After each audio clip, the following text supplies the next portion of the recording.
조금 전에 존경하는 이정현 의원이 말씀하신 그 내용 그대로 제가 질문을 하게 되어 있습니다. 강경화 장관 조금 전에 의원들의 질문에 답변할 때 이렇게 이야기했습니다. 사법부 판단은 청구권 협정에 다루어지지 않은 정신적 피해를 다루고 있다. 사법부 판단과 한일 청구권 협정이 상치된다고 생각하지 않는다. 이렇게 답변했습니다. 그렇죠? 그렇습니다. 정신적 피해. 그런데 청구권 협정 제2조 1항을 보면은 이렇게 되어 있습니다.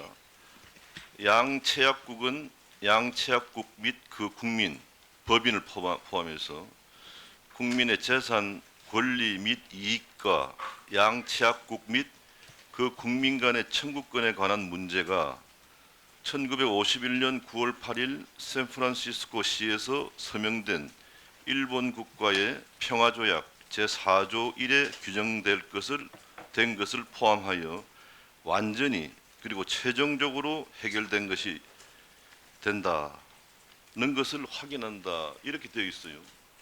그러면 이 내용과 청구권 협정 이 내용과 장관이 여기서 답변한 내용이 상치되는데 거기에 대해서 어떻게 생각하십니까? 청구권 협정의 일본 식민지 시대의 그런 어떤 불법성에서 오는 그 불법적인 불법에서 오는 그 정신적인 피해는 청구권 협정이 그 대상이 아니다 하는 게 이번 사법부의 판결을 정부로서는 10분 존중하는 차원에서 지금 여러 가지 정부 입장을 밝히고 있는 상황입니다. 그렇기 때문에 청구권 협정을 우리 사법부의 그런 확정 판단이 그것을 반하거나 위배한다 이런 입장을 정부가 낼 수는 없는 상황이고요. 그리고 그 청구권 협정에 관련한 그동안의 여러 가지 그 정부의 조치나 이런 것과 합치해서 또 장관, 그리고 청구권은 아니 똑같은 말 반복하지 마시고 제가 질문한 걸 답변하세요. 대한민국 사법부에서는 그렇게 상치되는 판결을 내렸는데 대한민국 외교부 장관 국가 간의 조약을 담당하고 체계를 담당하는 또 국가 간에 체결된 조약을 유지해야 될 입장에 있는 장관의 입장에서 이 청구권 협정 제2조 1항 여기에 대해서 어떻게 생각하나 이걸 질문했습니다. 똑같은 답변하지 마시고 제 질문에 답변하세요. 예, 청구권 협정은 그 재산상, 민사상 청구권을 의미하는 것입니다.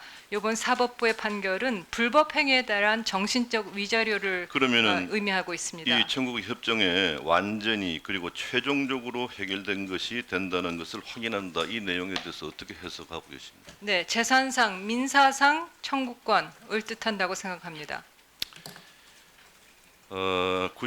65년도에 국회 정상화 과정에서 한국과 일본은 기본 조약 및 협정에 대한 비준서를 교환했고 그중 한일 청구권 협정 제2조에는 한국 정부뿐만이 아니라 한국 국민이 대일 배상 청구권도 완전하고 최종적으로 해결됐다라고 규정이 되어 있습니다.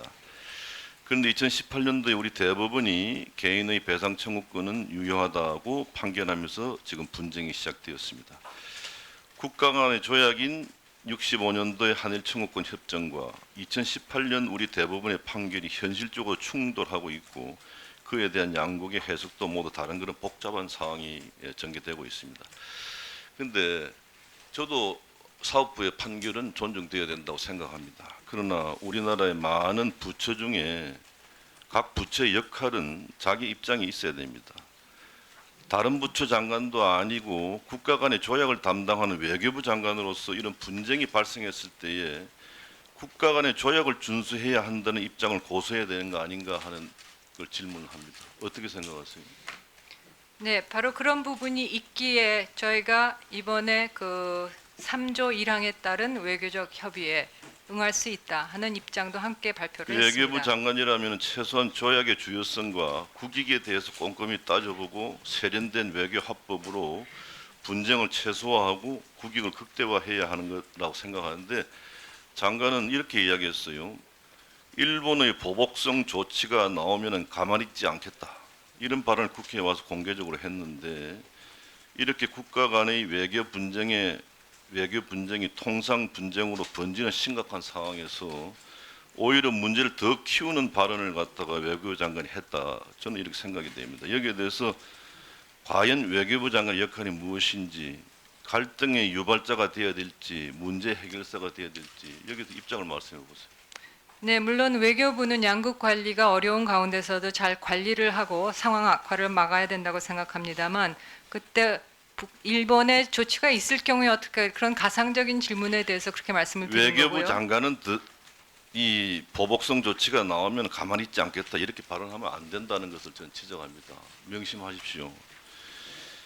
이미 작년부터 일본 내에서 정치권과 언론 등 다양한 루트를 통해서 외교 압박이 우리나라에 가해졌기 때문에 외교부가 이를 예측하고 대응할 만한 시간이 충분했다고 생각하는데 국회에 와서 답변을 신중하게 하지 못했다는 점을 지적합니다. 네, 이 유념하겠습니다. 보복 조치의 내용들이 외교부 예상 시나리오에 있었습니까, 없었습니까? 그 구체적인 이 사안에 대해 있어서는 그 산자부에서 면밀히 검토를 하고 있었던 걸로 알고 있습니다. 외교부 장관이 어제 언론의 질문에 상황을 보면서 앞으로 후속 대책을 연구해야 할 것 같다. 이 답변을 보면은 사실상 일본이 이런 발표를 하기 직전까지 구체적인 내용을 전혀 파악하지 못하고 시나리오도 만들어 놓지 못했다는 걸 증명한다고 생각이 됩니다. 그래서 이게 지금 시작은 위안부 합의, 박근혜 정권에서 굉장히 어려운 과정을 거쳐가지고 일본 정부 예산을 갖다가 여기에 투입할 수 있는 이런 어려운 합의를 도출해냈는데 정권 바뀌었다고 해가지고 같은 대한민국 정부가 이것을 뒤집어 버리는 그러한 외교적 큰 문제를 일으키는 이런 결과가 지금 이렇게 한일 간의 국교가 굉장히 어려워지고 결국 거기에 대한 피해는 우리 예. 정부, 대통령과 정부 그리고 특히 외교부 장관은 잘 판단하셔야 됩니다. 다른 부처 장관이 여기에 대해서 사업부 판단이 옳다 하고 일본을 공격하더라도 외교부 장관은 거기 선두에 나서서는 안 된다는 점을 저는 강조하고 있는 겁니다. 외교부 장관의 본분은 잊지 마세요. 중국과 일본 간의 히토류 전쟁 이것 WTO를 통해서 해결했는데 이게 3년 걸렸습니다. 그 사이 일본 산업계는 100억 엔 이상의 피해를 봤습니다.